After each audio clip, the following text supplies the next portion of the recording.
Top news এর 10-এ আপনাদের স্বাগত। আমি সান্নিক রয়েছি আপনাদের সঙ্গে। গার্ডেন রিচে ভেঙে পড়েছে নির্মীয়মান বহুতল। সকাল থেকেই সেই খবরে আমরা নজর রেখেছি। গার্ডেন রিচের ফতেপুর রোডে বহুতল ভেঙে মৃত 2। বহুতল ভেঙে পড়ে বিপত্তি, পাশের ঝুপড়ির ওপর বহুতল ভেঙে পড়ে। আহত বেশ কয়েকজন, হাসপাতালে ভর্তি রয়েছেন। এই ধ্বংসস্তূপে থেকে উদ্ধার যাদের করা হয়েছে তারা। আজ সকালে আমরা দেখতে পাই ঘটনাস্থলে পৌঁছে গিয়েছিলেন মুখ্যমন্ত্রী মমতা বন্দ্যোপাধ্যায়। আমাদের সঙ্গে রয়েছেন আমাদের প্রতিনিধি শঙ্কু। আমরা দেখলাম কিছুক্ষণ আগে মুখ্যমন্ত্রী মমতা বন্দ্যোপাধ্যায় গোটা ঘটনা সরেজমিনে খতিয়ে দেখলেন। কি পরিস্থিতি বর্তমানে, এবং মুখ্যমন্ত্রীও সেখানে গিয়ে কি কি বার্তা দিলেন? দেখো, পরিস্থিতি এই মুহূর্তে উদ্ধারের কাজ চলছে। তোমাকে একেবারে আমরা যেটা পরবর্তী সময় যেটা ডিটেলস শুনলাম, যেটা একটি নির্মীয়মান বিল্ডিং, এই নির্মীয়মান বিল্ডিংটা 5 তল বিল্ডিং। এটা তৈরি হচ্ছিল, একটা আগে এটা পুকুর ছিল, সেই পুকুরের জমির ওপর এই বিল্ডিংটি উঠেছিল এবং পাশে ছোট ছোট বাড়ি ছিল, টালির বাড়ি এগুলো ছিল।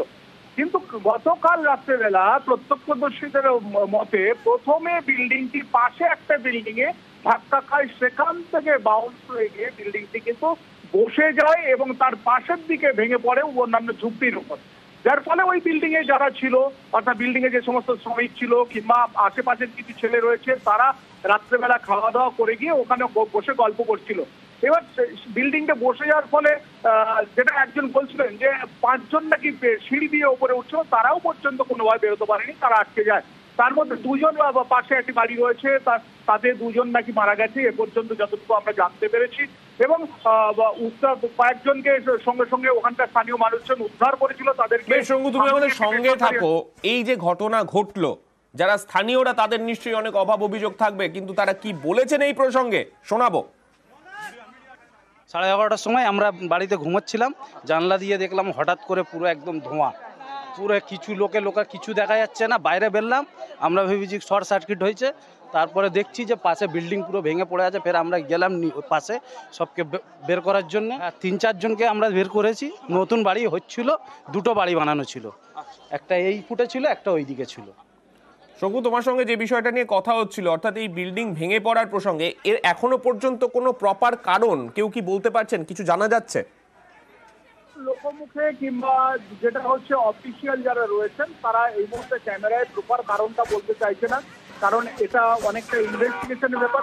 তারা যেটা বলতে চাইছেন লোকাল লোকেরা, যে ওটা এক সময় একটা পুকুর ছিল, জলাজমি ছিল, যেটা হচ্ছে এই বিল্ডিংটি তৈরি করা কিংবা এখানে যে সমস্ত বহুতল তৈরি হয়েছে, তারা তৈরি করবার সময় নিয়ম অনুযায়ী যেরকম প্ল্যান পাস করতে হয়, প্ল্যান পাস করায়নি। প্ল্যান পাস করাতে গেলে তার আগে যে সয়েল টেস্ট করাতে হয় সেটাও করেনি। এরা কিন্তু এখানে বিল্ডিংটি শুরু তুলে গেছে, যার ফলে এই বিল্ডিংটির গোড়া অর্থাৎ ভিত সেটা কোনোভাবে নড়ে গেছে, যার ফলে এই বিল্ডিংটি বসে গেছে। যদি এটা পুকুরের ওপর না হতো, কোনো শক্ত জায়গা হতো, পাশে কাঠ হয়ে পড়ে যেত, তাহলে কিন্তু আরো অনেক বড় ক্ষতি হতে পারত। কারণ বুঝতেই পারছো, এটি একটা 5 তলা নির্মীয়মান বিল্ডিং ছিল। যদিও এই বিল্ডিং এ এখনো পর্যন্ত কোনো পরিবার আসেনি, তবে ওখানে যারা ছিল তারা কিন্তু ক্ষতিগ্রস্ত হয়েছে, পাশে যারা ছিল তারা ক্ষতিগ্রস্ত হয়েছে। তবে এই যে বড় একটা ঘটনা, এই ঘটনাটা যথেষ্ট চোখে আঙুল দিয়েছে। মুখ্যমন্ত্রী মমতা বন্দ্যোপাধ্যায় এই বিষয়ে যারা দোষী তাদের বিরুদ্ধে কড়া আইনানুগ ব্যবস্থা নেওয়ার কথা বলেছেন। তবে তোমাকে আমি বলি যে এখানে কিন্তু আরো বেশ কয়েকটি বিল্ডিং রয়েছে যেগুলো কিন্তু এখন অবৈধ নির্মাণ। সেই দিকে অবশ্যই আমরা নজর রাখবো শঙ্কু। তবে সেখানে যখন পৌঁছলেন মুখ্যমন্ত্রী মমতা বন্দ্যোপাধ্যায়, তিনি কি বললেন শোনাবো। আমি শোকসন্তপ্ত পরিবারের কাছে দুঃখ প্রকাশ করছি এই ধরনের ঘটনা ঘটার জন্য। ইললিগাল যে কাজগুলো কেউ যদি করে থাকে তার বিরুদ্ধে অফিসিয়াল অ্যাকশন নেওয়ার জন্য আমি প্রশাসনের কাছে অনুরোধ করব। আর যে পরিবারগুলো আজকে অসহায় হয়ে গেছে তাদের পাশে তো সরকার দাঁড়াবে।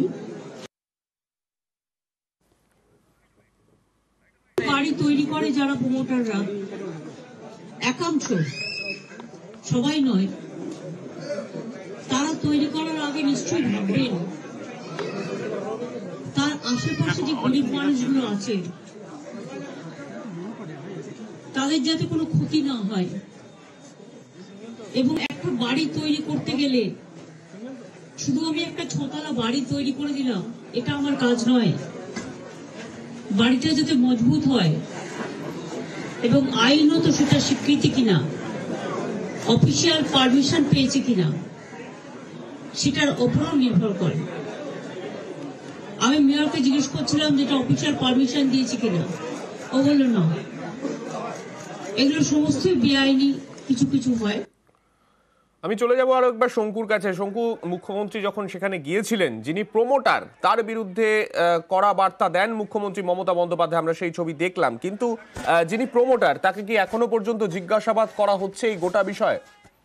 দেখো, এখনো পর্যন্ত পুলিশ আধিকারিকরা সেভাবে কোনোভাবে মুখ খুলতে চাইছে না।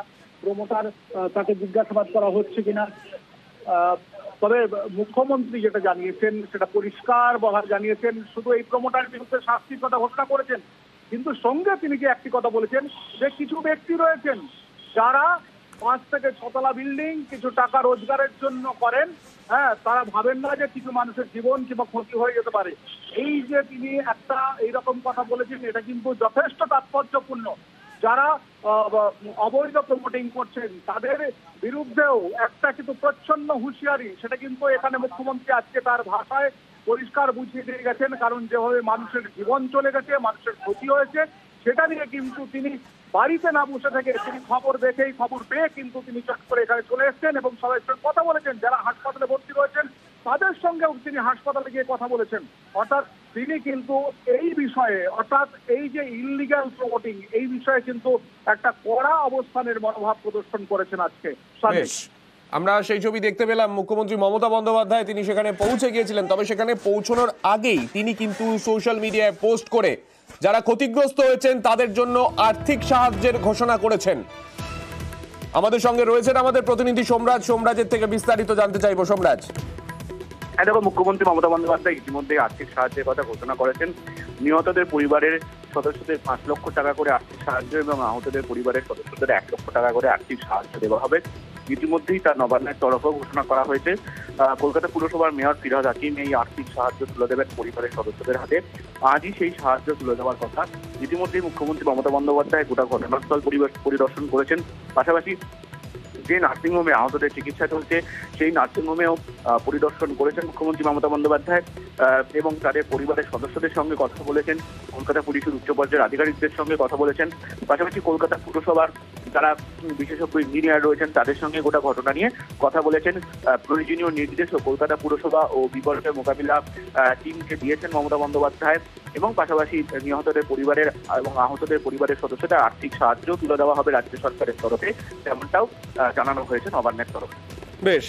এবং যাদের মৃত্যু হয়েছে তাদের জন্য 5 লক্ষ টাকা করে আর্থিক সাহায্য, তাদের পরিবারের জন্য 5 লক্ষ টাকা করে আর্থিক সাহায্যের ঘোষণা, এবং যারা আহত হয়েছেন তাদের পরিবারের জন্য 1 লক্ষ টাকা করে আর্থিক সাহায্যের ঘোষণা করেছেন মুখ্যমন্ত্রী মমতা বন্দ্যোপাধ্যায়। তবে শুধুমাত্র আর্থিক সাহায্য নয়, এই অবৈধ বহুতল ভেঙে পড়ার ফলে যাদের বাড়িঘর ক্ষতিগ্রস্ত হয়েছে, যাদের অনেক ক্ষয়ক্ষতি হয়েছে, তাদের প্রত্যেকের পাশে থাকার বার্তা দিয়েছেন মুখ্যমন্ত্রী মমতা বন্দ্যোপাধ্যায়।